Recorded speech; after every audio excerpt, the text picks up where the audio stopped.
They had met in the math lounge while grad students. Although Karen was an algebraic geometer and Jeff was a number theorist, it didn't seem to matter.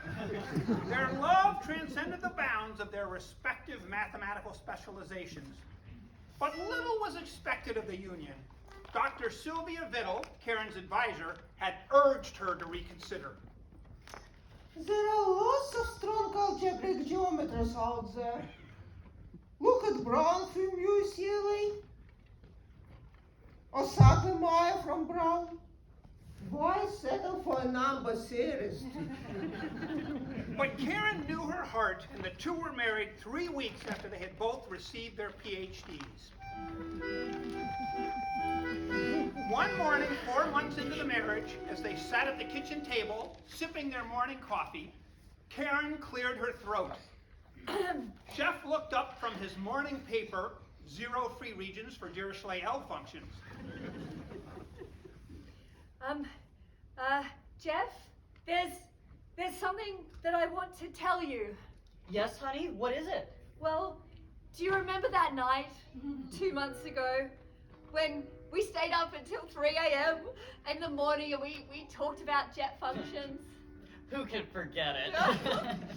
Well, about 3 weeks later, I found myself having trouble sleeping at night. Yes. And I couldn't seem to get some of the ideas out of my head.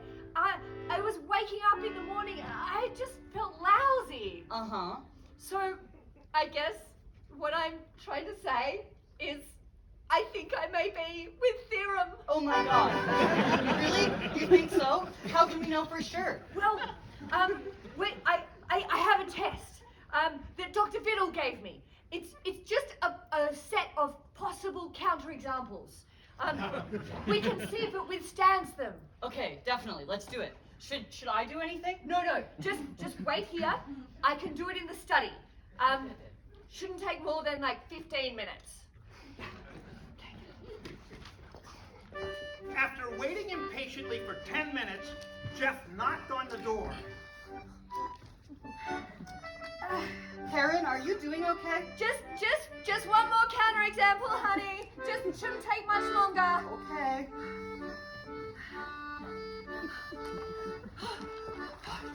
So? It's true. I am with theorem. Yahoo! You're going to be published. Yeah. The next day, they made an appointment with Dr. Vittle. Well, yes, this is unusual, but it's not unheard of. Look at that indexarium. That was a product of topologists and analysts. But these matches are risky. I want to put you on a strict regimen of 10 pages of algebraic number theory a day. Say Cohen's book. And when it's time for a theorem to come, it is important to be ready. Have you considered taking a Lemma's class? They're good preparation mentally and physically for the big event.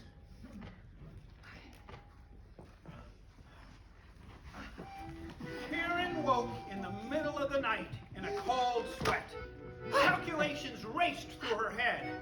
It appeared that the kernel of the Sokolitz operator was in fact a left arm module. She grabbed Jeff's arm.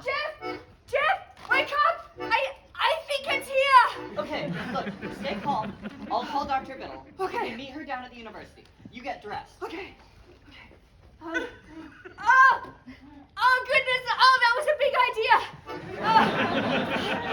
It's coming fast. We need to hurry. They arrived at the university and raced up to the faculty lounge. Dr. Vittle was waiting for them there with several clean pads of paper. Yeah, you sit here. Okay. And are you going to be here through the whole process? It's as much my theorem as hers. Just like a number theorist. You made one small contribution 9 months ago. And you think you've done all the work. That contribution 9 months ago was key. Without it, there would be no theorem. Yes, but I don't you see in much pain right now. You don't like me very much, do you? don't take it personally. I just don't like any number, seriously. I'm going to go down to my office, but I will check on you in a bit. What's your problem with number theorists? Oh, don't you know? She was collaborating with Smythe, and one day he saw a talk on wavelets, and that was the hot new thing, and dumped Dr. Biddle like a sack of old conjectures. She swore she would never get involved with a number theorist for as long as she lives.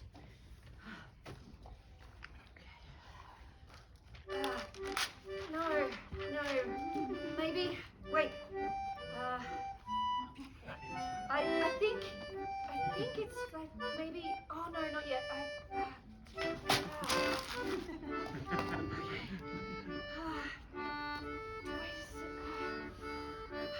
John! Jeff!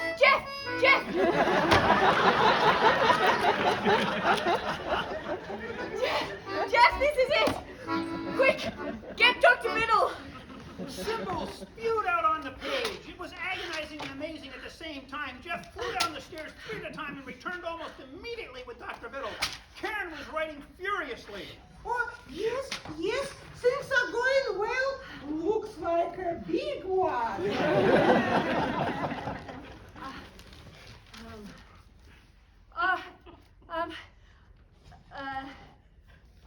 If you don't think it would be too difficult for you, perhaps you can clean up some lemons there.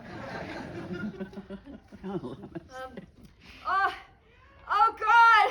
Oh, it's huge!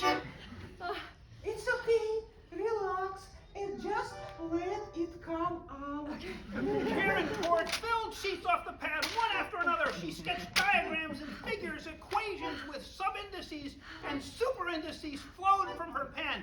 Then her eyes opened wide. I see it! I see it all! She furiously wrote another half-page worth of equations, stopped suddenly, and then, awestruck, wrote QED at the bottom of the page. Are you all right? Yeah. Of course you're right. Let her rest. She has just given birth. Where is it? Can I hold my theorem?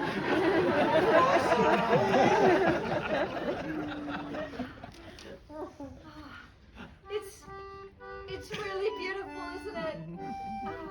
It's a healthy theorem, probably 9 to 10 pages in 12-point type. What would you name it?